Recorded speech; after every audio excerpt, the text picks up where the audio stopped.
focus. All right there. 2:30 a.m. I was up at 7 o'clock this morning. Girlfriend's sick. I think she's got some kind of cold. She had like a temperature. Very, very hot.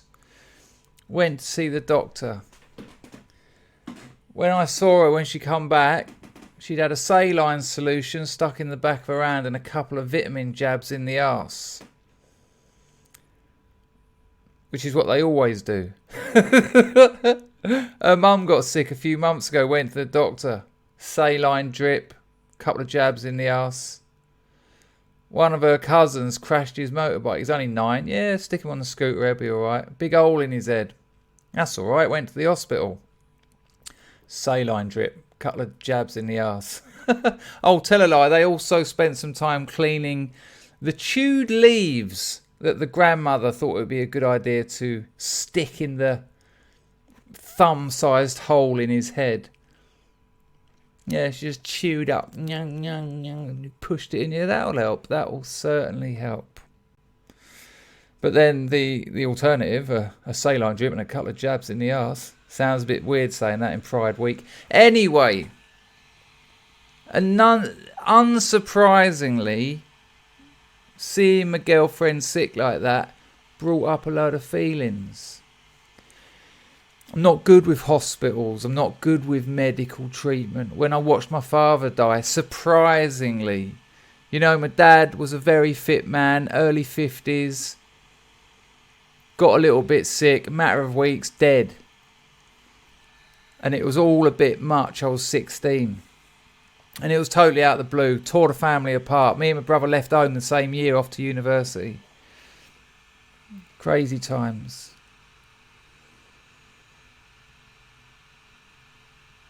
And they're a problem, feelings. They're a problem in our culture. They're a problem in our human condition. You know, they're kind of what motivate us. They kind of have the ability to control us, to overwhelm us. In rehab, you continually hear the line, feelings won't kill you, which is a lie. Feelings, without a doubt, have led people to suicide. Feelings have led people to doing ridiculous things that have caused them to die, and worse. I had an argument with a mate the other night, said something to him below the belt. He went mad at me. And the feelings it brought up, that one I could identify immediately, precisely. Shame. Those feelings of shame.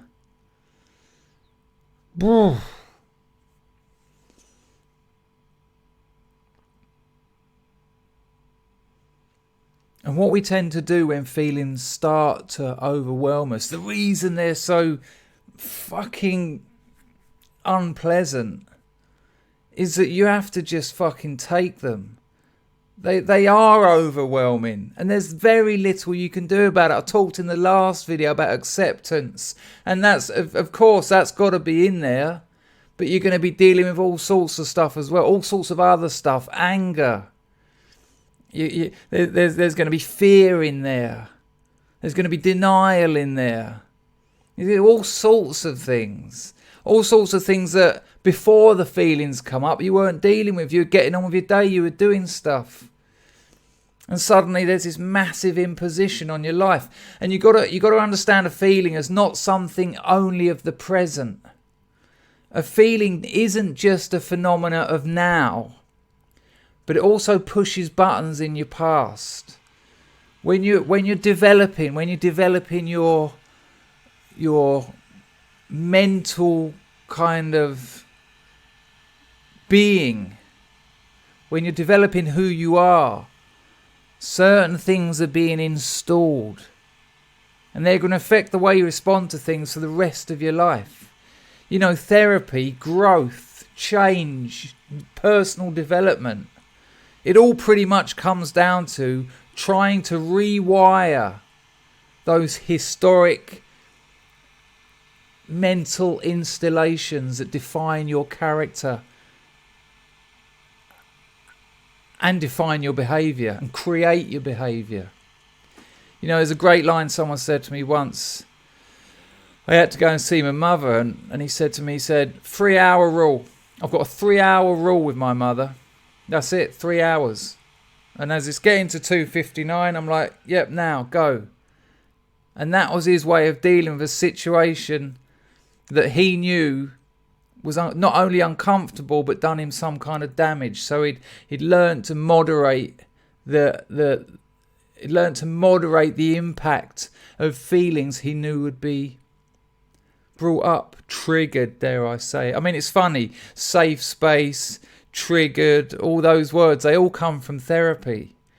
The adult babies of the progressives have taken these things from therapy and they use them in the normal world, which is ridiculous because we're not in therapy, we're in the world, we're actually at it.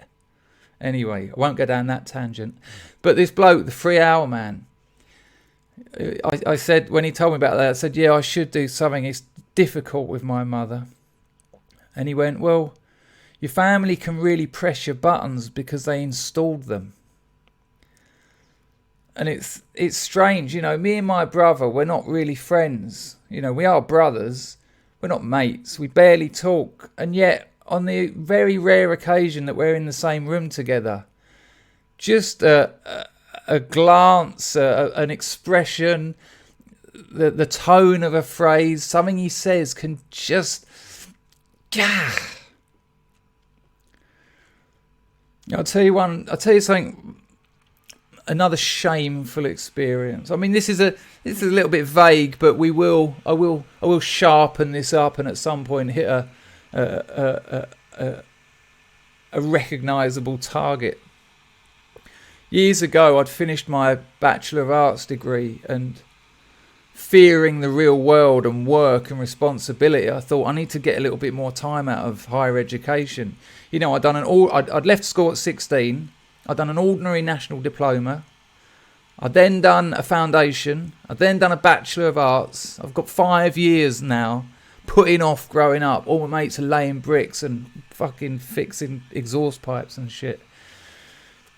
And I thought, I've got to get a bit more time out of this. And I wanted to study. I was enjoying studying, you know. In those days, I was going to be an artist. I was going to be a thinker.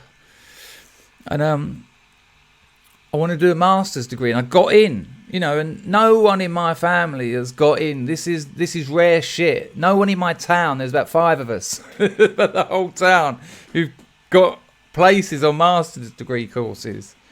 But paying for it, a different matter. Now, I knew I was going to be selling drugs. I knew that. I'd done it for my other couple of courses. You know, when you're in a university environment, you've got a customer base, you've got demand, and if you can put the supply in there, you can kind of earn a living. And I got a place at Leeds University. I'd done my research. There was Leeds Uni, Leeds Metropolitan, Leeds Private, this, that, the other. Worked out there was about 80,000 students in Leeds. Woohoo! And I'd planned to grow weed there. I planned to take a couple of kilos of amphetamine sulfate up there. And yet, you know, this is pocket money, really. This was going to get me through the week and my own ridiculous alcohol and drug habits and a few cakes in there. There was money needed for tuition. There was money needed for deposits on rent and all that. And we just didn't have it. You know, my mum was a care worker, part-time. So we tried everything and we've gone through all sorts of things. Career development loan. And when you tell them you're going to go and study Marx, the Frankfurt School, Barclays aren't too forthcoming with £5,000. And then out of the blue, after weeks and weeks of us thinking this ain't happening, you know, unlucky, you've reached your limit, you've failed to straddle the class ladder, go and get a job, boy. She said, we'll go and see Sue and Malcolm. Sue and Malcolm. Now, Sue is my mum's best friend from school. Lovely, lovely lady. She married into a bit of dollar. Old Malcolm's got a few quid. They live in like this beautiful country house. Looks like the cover of Country Life. Little lake built into an oast house, you know, all nice. The pair of them look like they're going shooting every time you see them, you know. Nice tweed, all this, hunting caps. She's lovely, but I've always got the impression that Malcolm doesn't really like his wife's friendship with my mum because it places her back in her true roots, which is working class Dartford, which isn't where he comes from. But anyway, my mum said, let's go and see them. Well, your dad's got a few guns that he can have a look at. He knows about that sort of thing. Yeah, it's not going great, this, is it? Excuse me. But my mum thought maybe these guns had sort of, you know, some sort of a collector, antique value. That's probably why they were there. So I get in the car. My mum comes out with a dirty old blanket rolled up, which she puts in the boot. I kind of cringed a bit. It looked like we were going to go and do a bank, going to do the local post office, mother and son. Just fucking put a man in the car. My mother there, well, please do it, please. We drive out of grotty Dartford into the real Garden of England. They call Kent the Garden of England. North Kent isn't. North Kent is like the front garden of England. It's got a fucking car up on house bricks, a shopping trolley, and occasionally a goat. But when you get into Kent proper, Goudhurst, oh, those beautiful, beautiful little villages. You know, just rolling hills, little old stone bridges across the trickling lovely little rivers and fords, and just beautiful. Absolutely beautiful. Hawkhurst, oh, used to go mushroom picking down there. Mum took us. Anyway, gone down there, turned up, you know, gravel drive. My mum's knackered old Citroen. Pulls in Mercedes and that in the twin garage. Beautiful house. They come out like fucking Lord and Lady of the Manor. Hello, Janet. Hello. Malcolm's. Don't get me wrong, he's an all right bloke. I don't really know him, but when I was 4 years old, we were on a street party visit. He offered me some sweets. I went, get knotted. I was 4, but I'd heard it somewhere. But he got really angry and, you know, he never really forgive me. From a 4-year-old, I'd laugh my head off. Here, hello little Tony. Do you want some sweets? Get knotted. You know, knotted. Do you know what knotted is? It's either cats or dogs. But when the penis goes in, they get knotted, which means it can't come out. Oh. Hashtag me too. Oh dear. Anyway, we go in there. This dirty old cloth, like Malcolm's already like despising it that it's even in his house. Cup of tea, Janet. Oh, lovely. And we're sitting there now at the time. Oh no, I'd cut my dreadlocks off about a year before, so I've just got a shaved head. Gaunt as fuck, bags under my eyes, big enough to put salt and pepper in. We're sitting there and she unravels this blanket. There's a few bayonets. Second World War, big things, double serrated edge, sharp one side, obviously stabbable to a point. Few shotguns, couple of flintlocks, a few revolvers. Quite the collection of firearms. Malcolm's sort of... Now my mum's doing her bit. And it was quite painful. Because I kind of got the impression quite early on that my mother didn't have a lot of confidence in our wares. You know, she wasn't proud of our stock. It was more like perhaps a sob story might squeeze a few quid out of our one rich friend. You know, I'm so proud of him to have gotten a master's, and just what a shame to, you know, not have the money. Oh, if my husband hadn't died, maybe things... But no, she didn't say that. She did not say that. But after a while, Malcolm's gone, well, the thing is, Jan,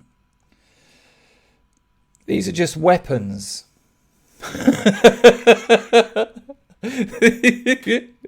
These are just weapons. These are for shooting people. No one collects these. Now, I'll have you know, these have all been handed in now. They all went to an amnesty a few years after that, once I'd convinced my mum that they were just weapons.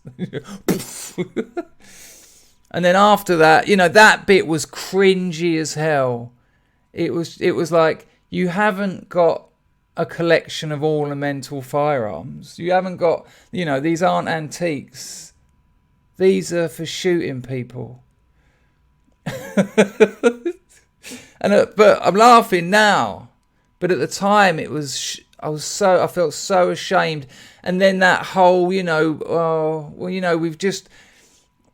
is the last option. We tried the banks, we tried to get a grant, we've tried loans, it's just nothing left. There's no way we can pay for it. Awkward silences, sitting in a £750,000 house. Maybe, No, I'm not saying they should have done. Absolutely not. No. But just the situation was just that shame, it just overwhelmed me. And when I say that, feelings are a thing of the past and the future, they're a dialectic. It's when I had this little row with a mate the other night, it connected with those things in my past, that shame that, I've just exposed myself as something I don't want to be. I've just appeared not very good, not great. And it's just, trying to you can't avoid them. You can't avoid feelings. And when you try and avoid feelings, you get obsession. You get addiction. That's all addiction is, avoiding feelings. Simple. Not just negatives. I mean, think of this. Do your family drink? Do they drink to celebrate? Do they drink to commiserate? What's left? When there's nothing to do, have a drink. Our culture has not adapted well to the fundamental truth of the operative nature of feelings. And we try to control them. If we can't run from them, if we can't hide from them through drink or drugs or obsessive behaviours, we try to control them. And that again can be through denial, or it can be through just doing something about it to prove otherwise. Just stuck a marshmallow in my mouth. I'll tell you why, and this is key. My computer, my fan's a bit broken. It's making a noise, stressing me out. I was losing my train of thought. I don't know what the fuck I'm talking about now. Some people try and think their way out of feelings, and from the outset you're going to fail because they're irrational, they're illogical. I'll give you another good example. I'm always on the lookout for an entrepreneurial option, and I've got a couple of mates out here, and they're doing some gardening, and they're growing weed. And they've been feeding them with bat guano, which is a word that came from South America, meaning batshit, basically. And I watched a video about Batarang caves in Cambodia. And every night, just as the sun's going down, around the same time, these bats fly out of this cave. And they're a big sort of, not one or two. It looks like a black cloud coming out of this cave. And it goes on for nearly 45 minutes. They've estimated that there might be something like 5 million bats in this cave. And it's not the only one. It just happens to be very picturesque. And there's little viewing platforms and it's had a bit of publicity. But they're all over Cambodia, all over Asia. And I was thinking, fuck me, man. There's got to be a few tons of bat shit up in those caves. Looked into it. And what I found out was there is sort of a lot of bat shit in those caves. But someone got there before me. Well, I say someone, I mean something. Well, I say something, I mean some things. Apparently, the floors of those caves are about a foot deep in cockroaches. And I don't like them. And just reading that, the thought of it, for me, that's the stuff of horror movies. When I watched that Saw, and he was torturing everyone by giving them something they hated out of their lives. Like the drug dealer was thrown in a pit of needles and things like that. I remember thinking, and this I have this thought quite regularly because I happen to be habiting a kingdom of insects, which almost isn't by accident, I'm sure. Mine would be that, like being thrown into a pit of fucking cockroaches.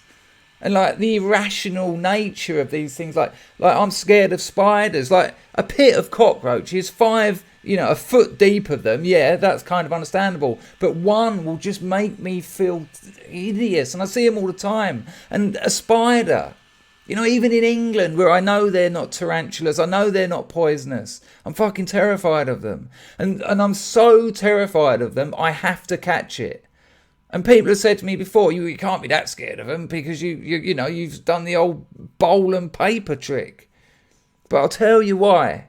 Because if I don't catch it, I won't sleep in that room for months. That's my life over. If there's a spider in my bedroom, I see it and I don't catch it, it's unlikely I'll be able to sleep there that night. And why? Where do those feelings come from? What symbolic language do spiders speak that taps into something from my childhood installations that puts the present and the past together and gives me that negative feeling? Who knows? A friend of mine writing to psychoanalysis said that spiders are like mother's hands, which, although I don't necessarily go with, just the thought of that gives me a bit of a creep. Mother's hands. Get off me, woman.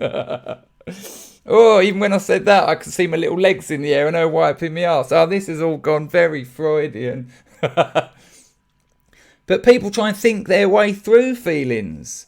That's as bizarre and ridiculous as trying to feel your way through thoughts.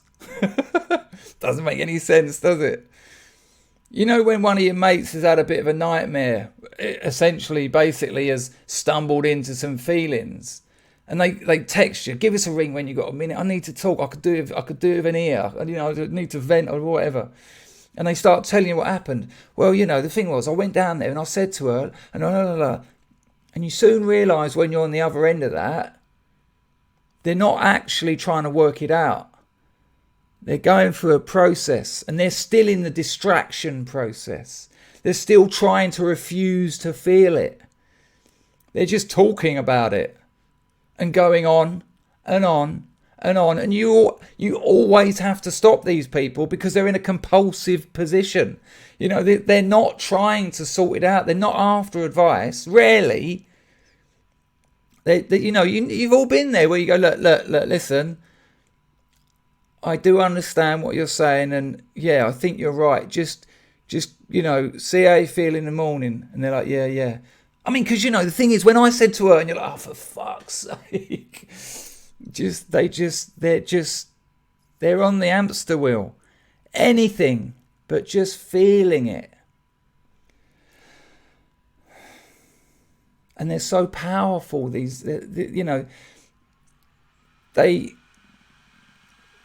They remind us of how little control we have over our lives.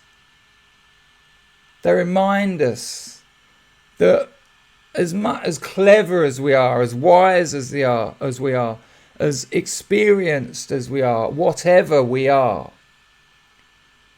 we can still have our lives drastically changed, if only temporarily, in an instant. You hear a lot of people say, people who get violent or people who do stupid things regularly, they like, nah, man, it's just like this red mist comes over and I'm just, before I know it, this is happening, or, and it's amazing. What they're saying is, it's nothing to do with me. I'm taking absolutely no responsibility for that behaviour. No. Because the red mist comes, and then I'm just a viewer in my own insanity. No. There's no red mist. You're feeling stuff. And you got to go with it. It's the best thing to do.